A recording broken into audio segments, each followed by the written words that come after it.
গণেশ ভাই, সামলে থাকো। নৌকা নিয়ে মুখ পাড়ের দিকে ঘোরাও। এই যা তুফান শুরু হয়েছে এর মধ্যে।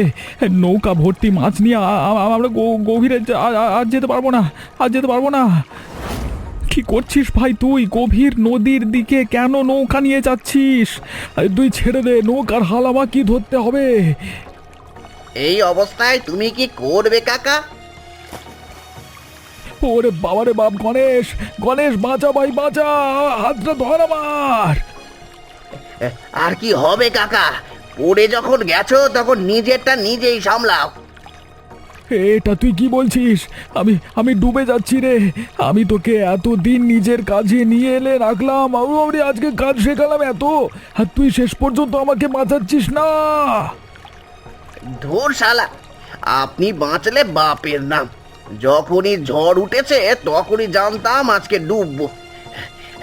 সেই জন্যই এই আগে থেকে এই কাঠটাকে আঁকড়ে ধরে বসেছিলাম। এবার তুমি ডোবো শালা, আমি চললাম পাড়ের দিকে।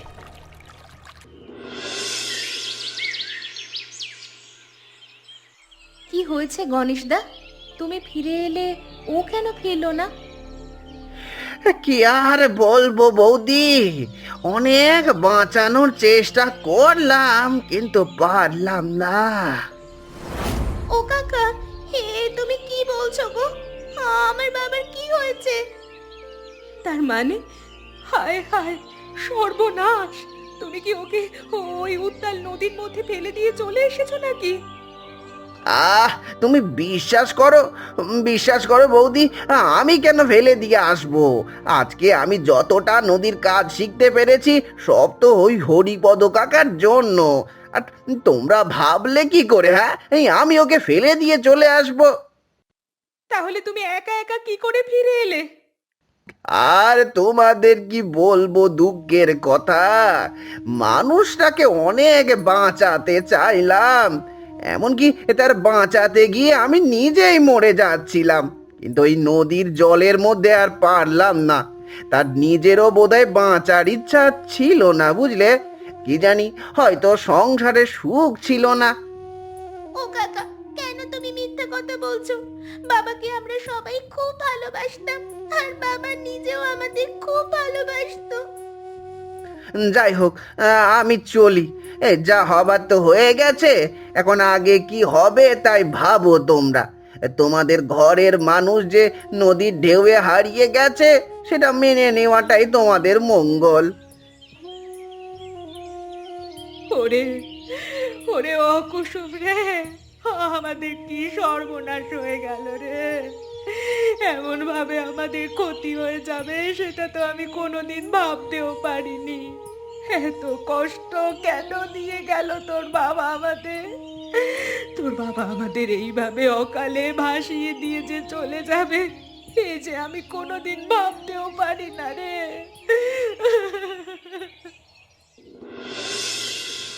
দরজা খোল মা, বাড়ি থেকে আছো, দরজাটা খুলে দাও তাড়াতাড়ি। দেখ তো কুসুম, এই সন্ধেবেলায় আবার কে এলো? দরজাটা খুলে দে। ও মা, এখানে একটা সাধু বাবা এসেছে গো। আমি সেই সকাল থেকে পথ চলে চলে বড় ক্লান্ত হয়ে পড়েছি। অনেক দূর থেকে আসছি, আমাকে এক গ্লাস জল খেতে দেবে? আগে আগে সাধু বাবা, আসুন আসুন। আসলে আমরা তো খুব গরিব মানুষ, আর আমাদের বাড়িতে এইমাত্র কদিন হলো বাড়ির কর্তার মৃত্যু হয়েছে, তাই আমরা বড় অসহায় অবস্থার মধ্যে আছি। সেজন্য আপনার আপ্যায়নের ত্রুটি মার্জনা করবেন। কুসুম, বাবাজিকে দাবায় নিয়ে এসে বসা। আহ, বড় তৃপ্তি পেলাম গো মা। আমি বুঝতে পারছি তোমরা খুব দুঃখে আছো। কি হয়েছে খুলে বলো আমাদের। কদিন আগে নদীতে মাছ ধরতে গিয়ে আমার স্বামী, মানে কুসুমের বাবা, জলে ডুবে মারা গেছে। সেই শোক আমরা কাটিয়ে উঠতে পারিনি, আর কোনো দিন কাটাতে পারবো বলেও মনে হয় না। সাধু বাবা, সাধু বাবা, আমার বাবাকে ফিরিয়ে এনে দেবে গো। চিন্তা করিস নে মা, ভয় নেই। আমি তোদের একটা বিশেষ উপায় বলবো, তাতে তোদের দুঃখ দূর হবে। কি উপায় বাবা? দেখ, যে গেছে তাকে তো ফিরিয়ে আনতে পারবি না, কিন্তু তোদের তো যে করি হোক বেঁচে থাকতে হবে। আর সেই জন্য নদীতে মাছও ধরতে হবে, কারণ তোরা জেলে, নদীতে মাছ ধরা ছাড়া আর কোনো কাজ তোরা পারবি না। আমি তোদের এই বিশেষ মাছের চারা দিচ্ছি, এটা নদীতে ফেলবি মাছ ধরবার সময়। এর জাদুতে তোরা এই অঞ্চলের সব থেকে বেশি মাছ পাবি। আপনার অশেষ কৃপা বাবা। আমি তো এই অভাবের মধ্যে এই ছোট্ট মেয়েটাকে নিয়ে যে কি করব সেটাই ভেবে পাচ্ছিলাম না। আপনি এসে আমাদের উপায় দেখালেন।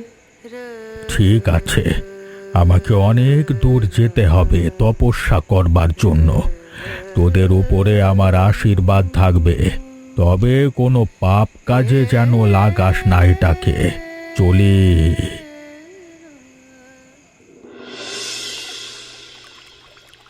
মা, কালকে সাধু বাবা যে বিশেষ চার দিয়ে গিয়েছিল সেটাই কি আজ নদীতে ফেলবে? হ্যাঁ, চল মালতী, ওটাই ফেলবো আজকে। কিন্তু ওটা কাজ করবে তো মা? নিশ্চয়ই করবে। সাধু বাবা মিথ্যা কথা বলে যাননি রে। উনি সব বোঝেন, সব জানেন। উনি সব জেনে বুঝেই আমাদের সাহায্য করতে এসেছিলেন। মা, ও মা, বাবা কি এই নদীতেই মারা গেছে গো? হ্যাঁ রে কুসুম, কিন্তু মানুষটা যে এত ভালো সাঁতার কাটতে পারতো, কিন্তু তারপরেও যে কেন এরকম হয়ে গেল সেটাই তো বুঝতে পারছি না। আমার মনে হয় বাবার সাথে কেউ শয়তানি করেছে। দেখ দেখ কুসুম, সাধু বাবা ঠিক কথাই বলেছিলেন। কত মাছ এসেছে দেখ। কি মজা, কি মজা! আমি তো এত মাছ কোনোদিন চোখেই দেখিনি। আজ বাবা যদি বেঁচে থাকতো তাহলে এত মাছ দেখে কত আনন্দ পেত। বাবা এই মাছ ধরতে গিয়ে কিনা চলে গেল। চল কুসুম, আমাকে সাহায্য কর। এই মাছগুলো তাড়াতাড়ি ধরে ফেলে বাজারে যেতে হবে বিক্রি করতে। এগুলো বিক্রি করতে না পারলে আমরা যে না খেতে পেরে মরবো। মাছ নিয়ে যাও গো তোমরা, মাছ নিয়ে যাও। আমাদের স্বামী মারা যাওয়ার পর অনেক কষ্ট করে আমরা এই কটা মাছ ধরে তোমাদের কাছে বিক্রি করতে এসেছি। মাছগুলো নিলে আমরা খেতে পারবো গো। এই ছোট মেয়েটার মুখের দিকে তাকিয়ে তোমরা এই টাটকা টাটকা মাছগুলো নিয়ে যাও গো। আরে তুমি হরিপদর বউ না? বাবা বাবা বাবা বাবা বাবা, তাহলে আর বলতে হবে না, হরিপদ বাজারের সেরা মাছ বিক্রি করত। কিন্তু মানুষটা বড় তাড়াতাড়ি বড় অসহায় ভাবে চলে গেল। আহারে, এত ভালো জেলে ছিল, কিন্তু কি করে যে জলে ডুবে মরল সেটাই তো বুঝতে পারছি না। তোমরা আমাদের মাছ খাবে কাকু? মাছ খুব ভালো আমাদের। হ্যাঁ হ্যাঁ হ্যাঁ হ্যাঁ, দাও দাও দাও দাও, তাহলে সবাইকে 2 কিলো করে মাছ দাও তো। বলি, তোমরা কি স্বামী মারা যাওয়ার পর নাক লজ্জার মাথা খেয়েছো নাকি? ঘর ছেড়ে বাজারে এসে বসেছো? ঠিক আছে, কিন্তু কে অধিকার দিয়েছে তোমাদের চুরি করার? হ্যাঁ, আর তোমাদেরও বলি, তোমাদের জ্ঞান আক্কেল নেই নাকি? হ্যাঁ, এই এত সহজে তোমরা ভেবে ফেললে যে এতগুলো মাছ এরা দুজনে মিলে ধরে এনেছে। এইসব মাছ আমার। এই তোমাদেরকে বোকা পেয়ে এরা দুজনে মিলে মুরগি বানাচ্ছে। কি বলছো কি তুমি? এরে সত্যি কথা? এ গণেশ, কি করছিস কি? তুই তো হরিপদর সাগরেদ ছিলিস, আর তুই এরকম ঝামেলা পাকাচ্ছিস এখানে। ওদেরকে শান্তি করে মাছটা বিক্রি করতে দে। দেখুন না মহাজন বাবু, আমাদের উপরে মিথ্যা দোষ চাপাচ্ছে। দেখুন রতন বাবু, আমার ধান্দা থেকে আপনি সরে যান। তুই কার সাথে কিভাবে কথা বলছিস সেই জ্ঞান আছে? তুই আমাকে হুমকি দিচ্ছিস? ঠিক আছে, আজকের মতো ছেড়ে যাচ্ছি, কিন্তু যাবে কোথায় তোমরা? একদিন ব্যবসা করে তো আর বাঁচতে পারবে না। কাল দেখে নেব তোমাদের। একটাকে নিপাতে পাঠিয়েছি, মনে হচ্ছে এদের দুজনকেও পাঠাতে হবে। দাঁড়া। কি রে, তোদের কেমন কাটলো আজকে? এই পথ দিয়ে ফিরে যাচ্ছিলাম, ভাবলাম তোদের সাথে আরেকবার দেখা করে যাই। বড় কষ্টে আছি বাবাজি। জানো তো সাধু বাবা, তুমি এসে খুব ভালো কাজ করেছো। বাবার এক সময় সাগরেদ ওই গণেশ কাকু আজ হুমকি দিয়ে আমাদের ব্যবসা বন্ধ করে দিচ্ছিল। কি বলছিস কি? আমার কুসুম মাকে কষ্ট দিয়েছে ও শয়তান? আর শুধু কি তাই, হুমকি দিয়েছে আমরা যদি আবার বাজারে ব্যবসা করতে যাই তাহলে ও আমাদের মেরে ফেলতে পারে। ঠিক আছে, ভয় নেই মা, আমার কাছে তোদের জন্য আরও একটা সমাধান আছে। আমি তোদেরকে একটা বিশেষ মশলা দিচ্ছি। এই মশলা দিয়ে টক ঝাল মাছের ঝোল বানাবি। বর্ষার দিনে লোকজন খেয়ে খুব আনন্দ পাবে, আর তারা একবারে মুগ্ধ হলেই তোদেরকে আর কেউ ঠকিয়ে রাখতে পারবে না। তখন তোদের দলে অনেক লোক থাকবে, তোদের ক্ষতি করবার আগে সবাই ভয় পাবে। সাধু বাবা, আপনি আমাদের জন্য যা উপকার করলেন আমরা কোনো দিন ভুলতে পারবো না। মা, আজ সাধু বাবার জন্য তুমি কি রান্না করবে? আপনি সেদিন আমাদের ঘর থেকে কিচ্ছু না খেয়ে চলে গেছিলেন, তবে আজ আর আপনাকে এমনি এমনি যেতে দেব না। আমি এক্ষুনি গরম গরম ভাত বসাচ্ছি, কিছু খেয়ে তারপরে যাবেন। ঠিক আছে, তোরা আমার মেয়ের মতো, তোদের কাছে খেতে আমার কোনো আপত্তি নেই। তবে আমি বলছি, তোদের এই মশলা ভাগ্য বদলে দেবে, আর তোদের সামনে এখন কিছু বিপদ আসতে পারে। আমি কয়েকদিন তোদের এখানেই থেকেই যাব। বাহ, এর থেকে ভালো খবর তো আর কিচ্ছু হতেই পারে না। আয় কুসুম, বাবাজির জন্য রান্না করি আমরা দুজনে।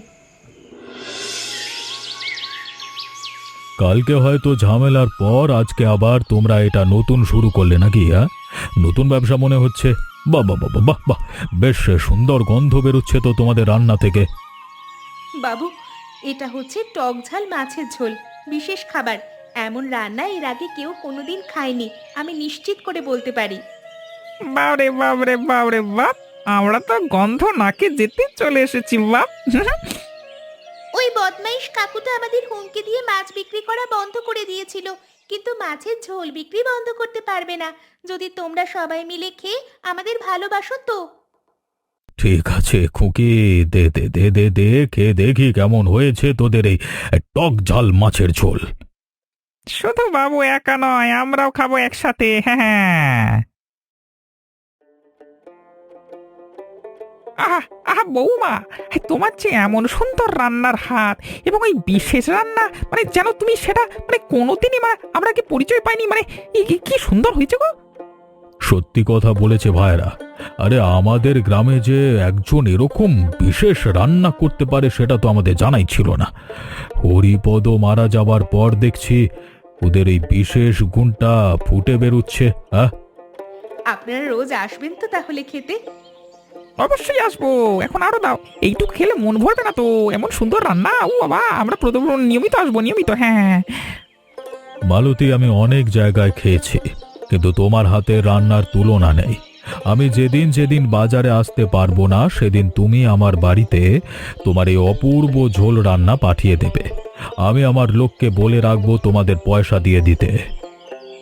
ধন্যবাদ আপনাদের সবাইকে।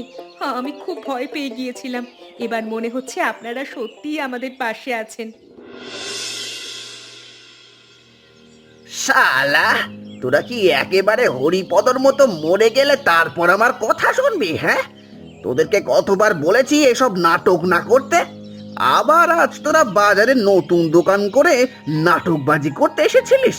হ্যাঁ, চুপ করো গণেশ, আমি তোমার খবর খুব ভালো করে জানি, ফল কিন্তু ভালো হবে না। ওমা ওমা, দেখো ওই গণেশ কাকু আবার এসেছে। তুই এখানে চুপ করে বস, আমি দেখে আসি কি করা যায়। কি বলছিস সাধু বেটা? তুই এখানে এসে আস্তানা নিয়েছিস? এটাকে কি ঠেক বানিয়েছিস নাকি? হ্যাঁ, নাকি সাধুগিরির ভিতর ভিতর অন্য কিছু চলছে তোমার? হ্যাঁ, মেরে না মাথা ফাটিয়ে দেবো একেবারে। হ্যাঁ, গণেশদা, তোমার যদি কিছু বলতেই হয় তাহলে আমাদের বলো, কিন্তু সাধু বাবাকে অপমান করো না। গণেশ, আমি তোকে ভয় পাই না। যা বুড়ো ভাম, আমাকে ভয় না পেলে তাহলে এইরকম ভাবেই মরবি। ব্যাটা নিজের দাঁড়ানোর ক্ষমতা নেই, আবার বুদ্ধি দিতে এসেছে এই ভিখারিগুলোকে। হায় হায়, সর্বনাশ! এ তুমি কি করলে? তুমি ওনার মতো একটা মানুষকে লাথি মারলে। তোর এই অন্যায়ের শাস্তি তুই পাবি, কাল কি তোর পা ভাঙবে? যে পা দিয়ে তুই আমাকে লাথি মেরেছিস আর যে অহংকার তুই এদের মতো অসহায় মানুষদের ওপর দেখিয়েছিস, তার ফল তুই কালকেই ভোগ করবি। বেশি নাটক। আমার পা ভাঙবে তোর কথাই নাকি বুড়ো? হ্যাঁ, যত সব বাজে কথা। এই শেষবারের মতো বলে যাচ্ছি তোমাদের, যদি সাহস থাকে আর আজকের ঘটনা দেখে তোমরা শিক্ষা না নাও, তাহলে আবার কালকে বাজারে গিয়ে বসবে। আমাদের আগে দাও, আমাদের দাও। ওরে বাবা, সারাদিন কাজ করে বড় খিদে পেয়ে গেছে। দাও, দাও, দাও, দাও, দাও, দাও, দাও। হ্যাঁ হ্যাঁ, সবাই ধৈর্য ধরুন, সবাই পাবেন। তবে আগে জেলে ভাইদের দেব, কারণ তারা সারাদিন নদীতে পরিশ্রম করে। তোমাদের উন্নতি দেখে আমার গর্ববোধ হচ্ছে। মানুষটা এভাবে অকালে চলে যাবার পর যে কারোর কাছে হাত না পেতে তোমরা নিজেদেরকে সামলে নিয়েছো, সেটাই অনেক।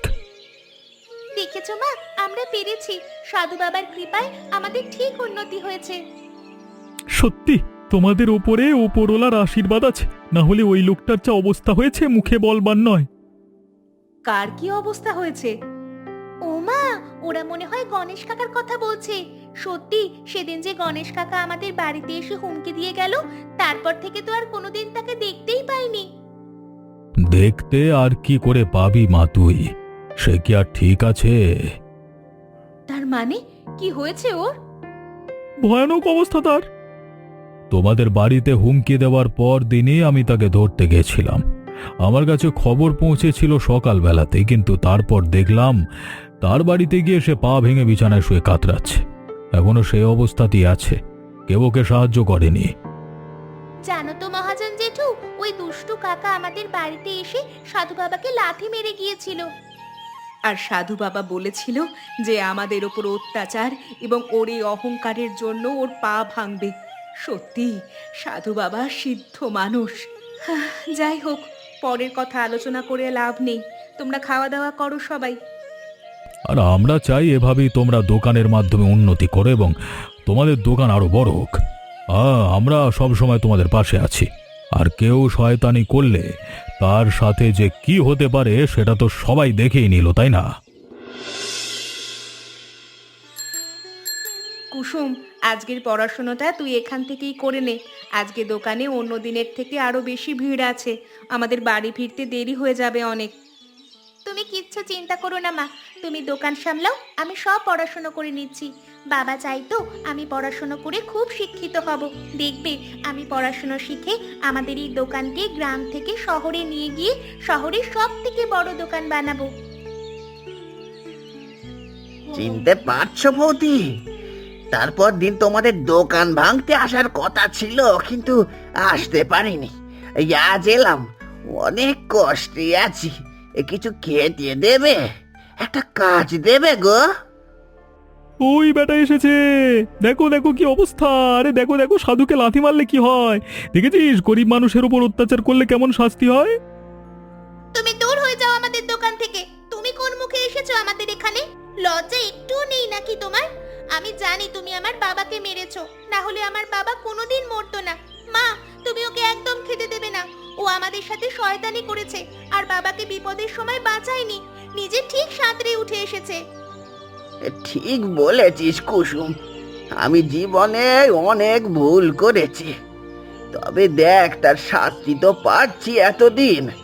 আমার সারা শরীর শুকিয়ে গেছে। সেদিনের পর হঠাৎ করে আমার পা ভেঙে গেল। আমি আর খেতে পাই না, আমাকে আর কেউ দয়া করে না। ওরে বাবা, ওই দেখ, লোকজন আমার দিকে কেমন করে দেখছে দেখ। আমি আর কারোর সাথে পারি না যে। কি চাও তুমি এখানে?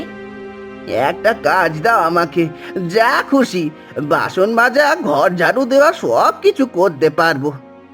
মা, ও যা শয়তান, ওর কথা একটুও বিশ্বাস করবে না তুমি। কুসুম, মানুষকে একটা সুযোগ দিতে হয় মা। মানুষ যতই ভুল করুক, তাকে পরিবর্তনের জন্য একটা সুযোগ দেওয়া উচিত।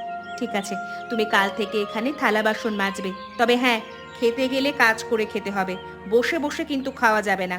আর যদি কোনোদিন দেখি যে টাকা পয়সা চুরি করার চেষ্টা করেছো, তাহলে কিন্তু গ্রামের লোকেদের ডেকে মারতে মারতে তাড়িয়ে দেব। ধন্যবাদ তোমাদের। আমার মতো অভাগার উপরে কৃপা করার জন্যে। আমি আর কোনোদিন শয়তানি করব না, দেখো আমি প্রমাণ করে দেব বাকি জীবনটা ভালো হয়ে থাকতে। মা, এতদিন বাবা বেঁচে থাকলে কত ভালো হতো বলো। বাবার কথা বড্ড মনে পড়ে আমার। হ্যাঁ রে মা, তোর বাবা শুধু অভাবই দেখে গেল, কিন্তু সুখের সময় এই মানুষটাই যেন কোথায় চলে গেল।